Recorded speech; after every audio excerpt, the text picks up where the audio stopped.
Delight Your Marriage, episode 37. Welcome to the Delight Your Marriage podcast, the show where you hear from amazing and inspiring wives sharing their struggles, triumphs, and advice for this journey called marriage. Here's your host, Belah Rose.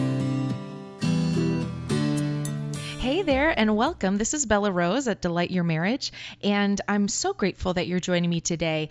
You may have been a little bit hesitant about the title, but listen in. I've got Shae Bynes on here today, and she is just a fiery woman. You can tell she loves Jesus, and she really serves him in her work, and she's got some very cool different businesses that she really pours her heart and soul into, so I want you to know her resources, but also her heart on intimacy and marriage is so cool. And if you've been a listener for a while, this probably isn't going to shock you too much. But if this is your first time, I'm going to just let you in that we're talking about intimacy and marriage being incredibly holy, incredibly good, and even an area that God wants to be speaking to us through and in. So, I mean, this is cool stuff. She really has got some great resources that I want to give her the opportunity to explain and expound upon. But the other thing is the second half of our interview is actually going to come out on Thursday. I don't want you to miss that because we dive deep into some more of these steamy but so holy and so important topics. I think Shae's got so much to teach us. So let's dive in. I'll talk to you on the other side.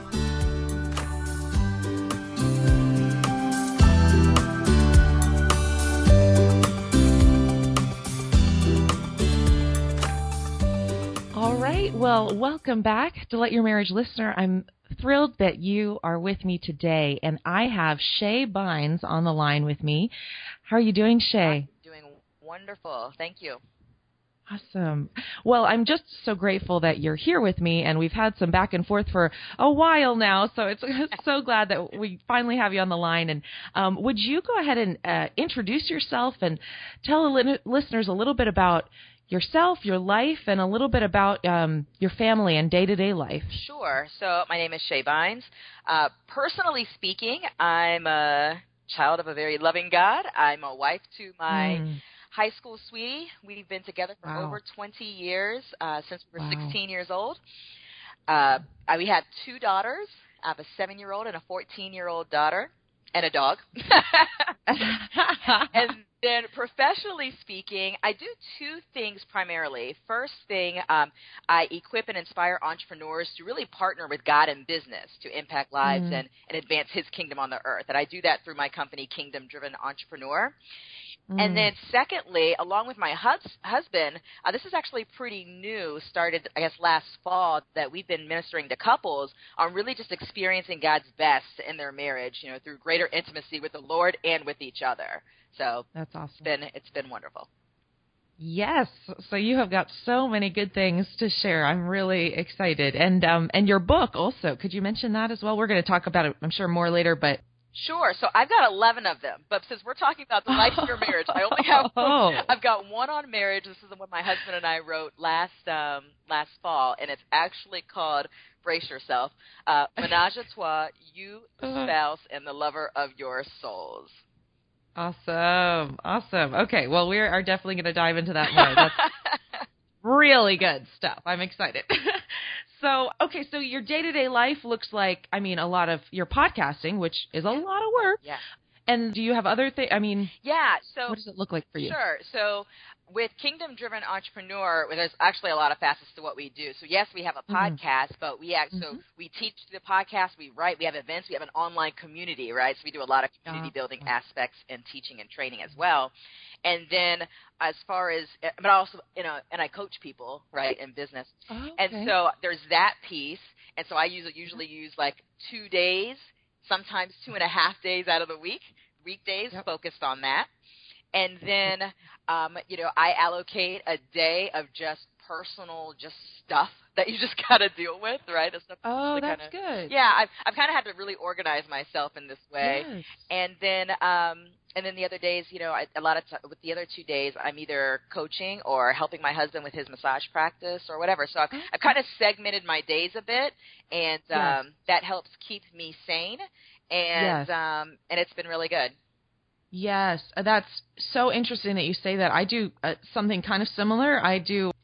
I'll have a theme for each day, and I only have those morning hours because my husband goes to work, and then I've got the kids in the afternoon. So that's interesting that that's how you've made it work with two daughters. How old are your daughters again? So they're 7 and 14. So one of them is finishing up first grade, and the other one is in the 8th grade. But she actually goes to school at home. She's not homeschooled, but she does virtual school from home. So she's always here. Too cool. Yeah. Oh, that's cool. Well, you both are working on the computer then. That's kind of interesting. Yes, yeah. That's awesome. Well, I love that you gave us that picture of what your daily kind of thing. So if anyone's listening and you're like, how do I balance a business and life and kids? And it just seems absolutely impossible. Well, look, Shae's doing it in the flesh, and check out our podcast because you're going to get lots of inspiration and God inspiration as well. So that's very cool. Awesome. Okay. Well, I'd love to ask you a little bit about your husband's and yours personality. Okay. What are those kind of like? Yeah. Okay, so we are both pretty easygoing.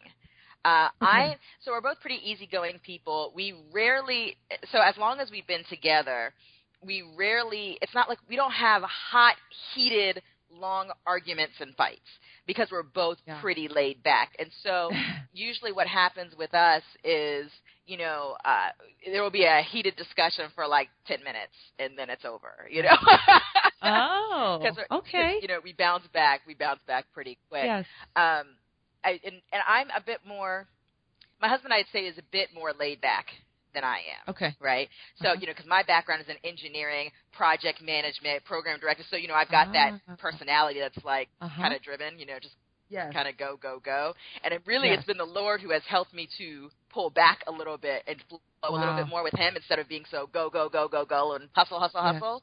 So that's been a work of the Lord over the last 4 years, and it's been really great. Oh, that's awesome. Yeah. Yeah. That's funny. I was just talking to my husband yesterday about he's the one that makes me relax. He's the one that helps me to relax. That's really good to hear that that's your dynamic. Cool. Well, could you share, since this is all about marriage, all about inspiring wives, what a scripture or a quote that's really meant a lot to you over the years? Wow. So for me, sometimes like you'll read a scripture in one translation, then you read it in another one, and then it just hits you hard, right?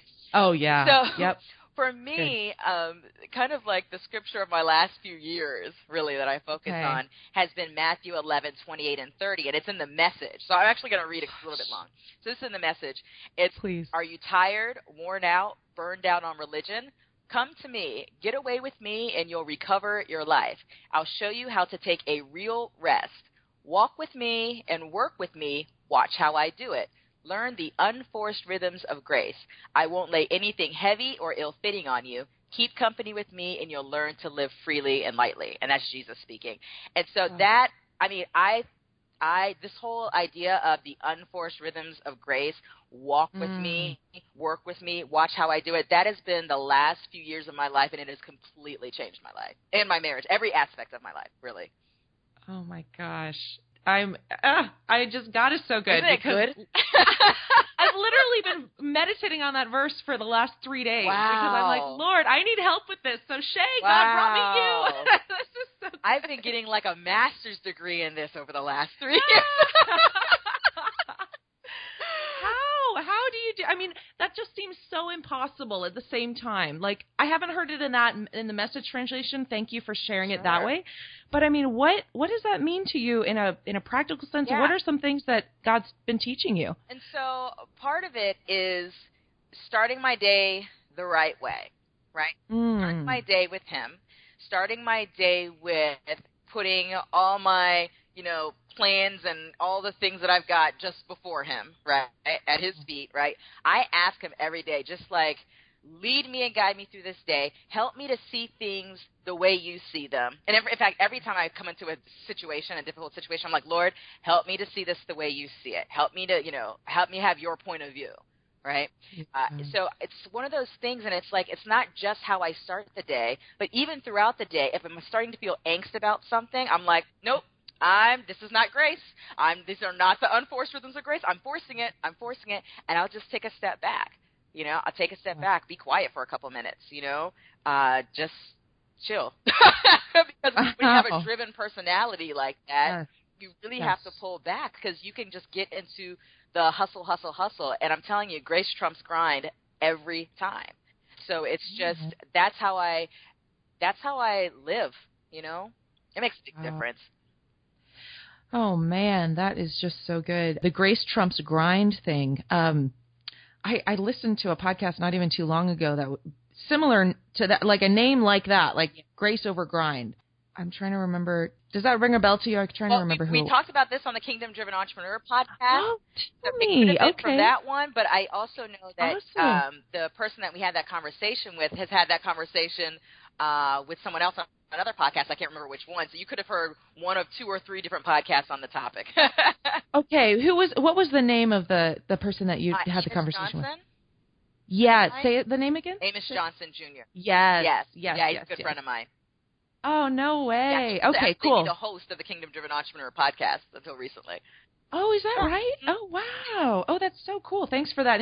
Okay, so I'm going to link that up. Your Grace Trumps Grind, that interview show will be in the show notes to Delight Your Marriage. So we'll include that. That's so good. Okay, well, I want to dive into a story, and this might be very similar too, but a story of a difficult season in your marriage. And the reason we would like to really focus in on some struggles and some challenges is, honestly, God does teach us through those experiences. Yes. And the dross only comes to the top and goes away in the fire. That is right. Oh, as awful as it is, but in the moment later, we're like, wow, look what God taught me. That's right. So. That's actually right. So you want to talk about a struggle that I faced in marriage. So, yeah. Okay, I will tell you that the hardest times were early on in marriage for us. Thankfully, the Lord talks about us going from glory to glory. That's the way it is in marriage. In a Christ-centered marriage, that's how it is. So it should always get better and better. So our hardest times were in the beginning. And so I remember pretty early on when we finished up college and got married right away. And we moved up to Connecticut, and we went up to Connecticut because that's where I accepted a job. And so he came with me, and he was getting his license as a massage therapist at the time. And so he had to go through a process. He'd finished school, and there's this process for licensing. And so there was this period of time that he was unemployed, okay? And that's not so much the problem. It wasn't so much the problem that he was unemployed. But what started to happen was me, the driven personality that I've got, and how I would handle a situation if I was unemployed was not the same way that my husband was handling his situation, him being unemployed. So if you can imagine me going off to work, and coming back home after work and seeing my husband playing video games, I had no idea. He could have been looking at jobs all day. I mean, I had no idea. I had no idea what he was doing all day. He could have been doing, anything. But because when I came home, he was playing video games. And it was like, and there would be just like, there was kind of this trend of like when I came home, there wouldn't be like really evidence of, something productive happening towards employment. Now, see, because I didn't want to sound like a nagging wife,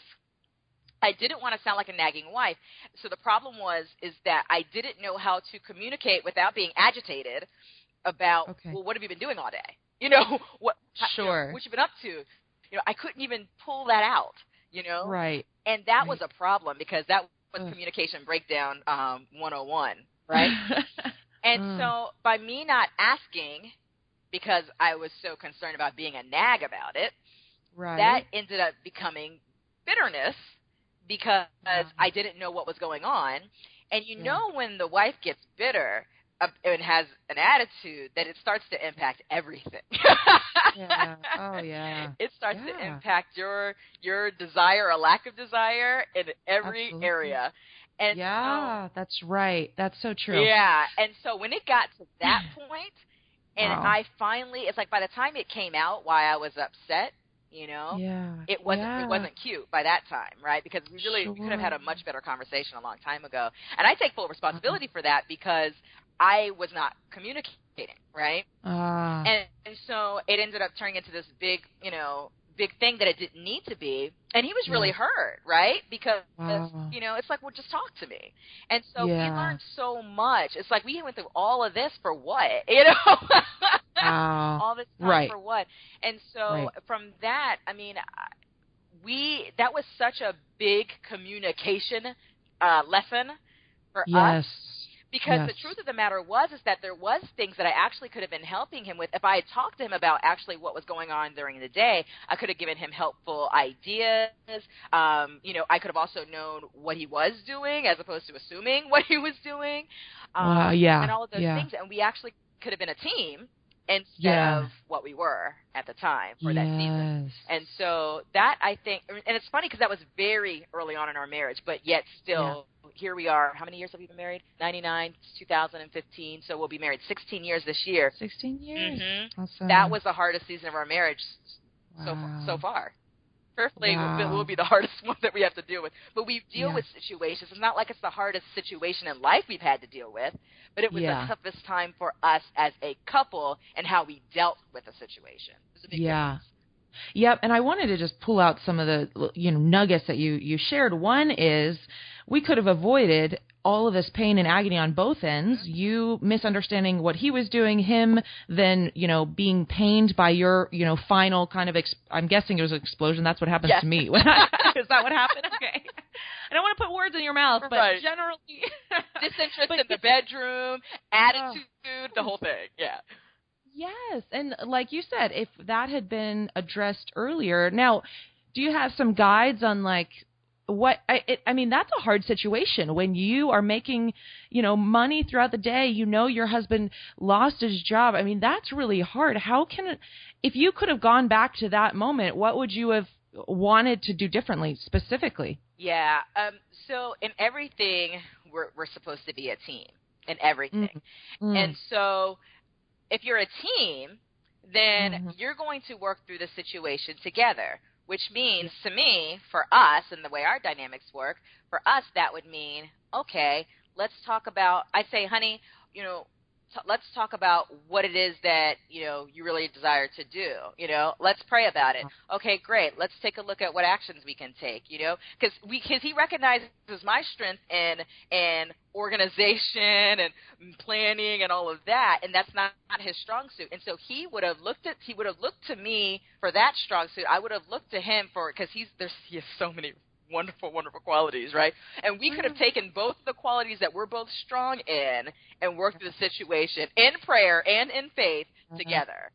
And that's how we do things now. And so even we've dealt with way more complicated life situations since then. But it's the way we manage them as a team, really a team of three, not a team of two, that makes the difference.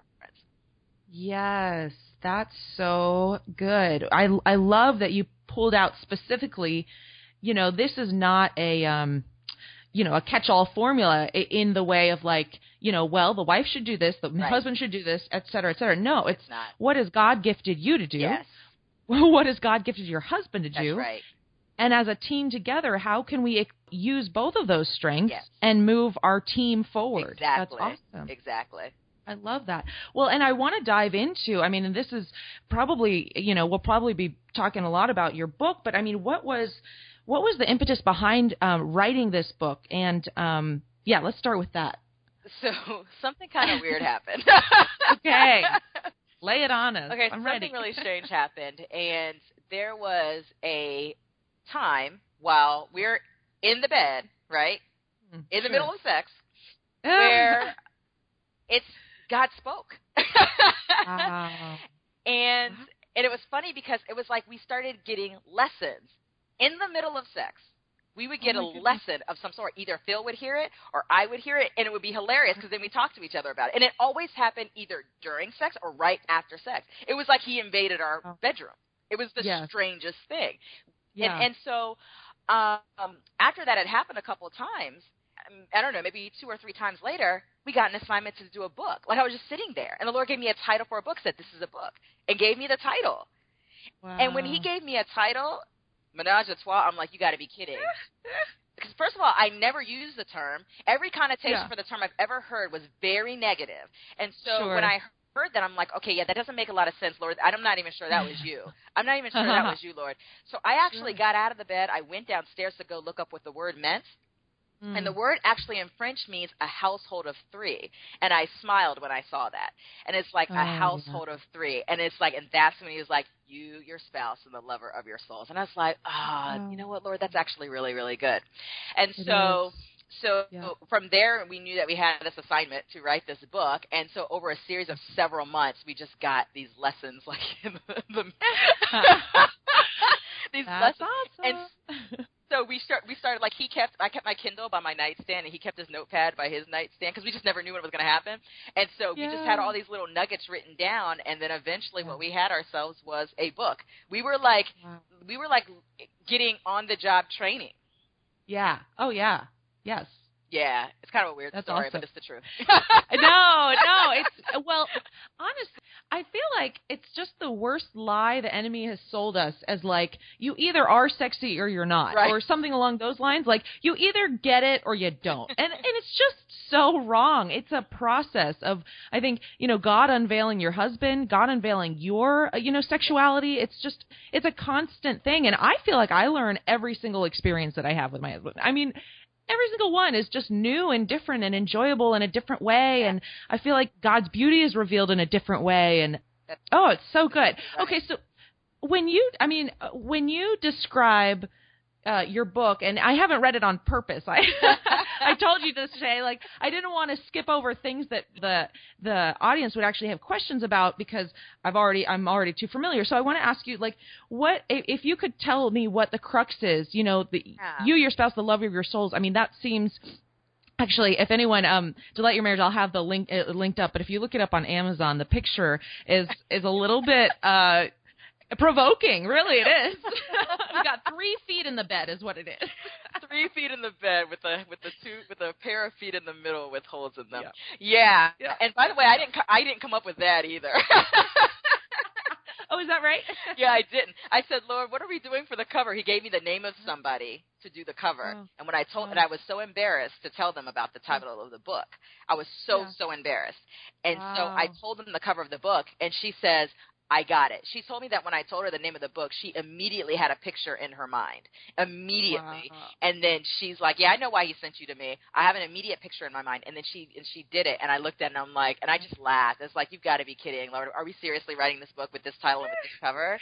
But I'll tell you what, it has been seriously blessing couples. And so I thank God for that. And, we're just getting started, right? It was just last fall. So, yeah, it's good. But the whole premise of the book is about the fact that we should be inviting the Lord into our intimacy in every layer, in every aspect of intimacy, physical and otherwise, inside of the bedroom and outside of the bedroom.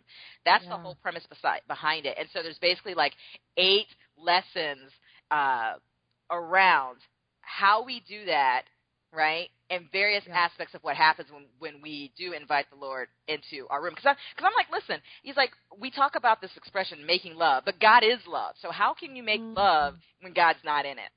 Like, you know what I mean? So it's like, so that's what it's about. And in the whole, and kind of the thesis, I'd say, is that the greater your intimacy with the Lord individually is the greatest intimacy you'll have with the Lord collectively, as a couple.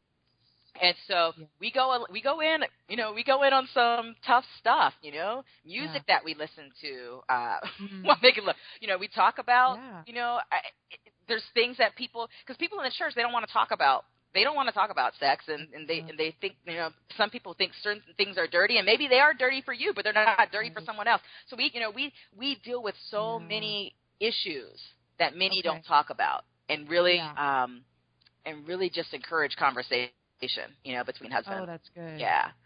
That's good. And I feel like I just wrote an article called 10 Ways Sex Teaches Us About God. And it's funny because I started it kind of in faith, like, God, you're going to just show me while I'm writing this because I don't really know. Yeah. Well, if that wasn't something to stretch you and challenge you quite a bit, I mean, again, Shae is just full of this kind of insight and wisdom. So check out her resources, check out her book. I'll have that linked up. That second episode is going to be coming out on Thursday, so listen in for that. Thanks for listening. If you've been blessed by this, why not share it? Until next time, live with love, wisdom, and passion.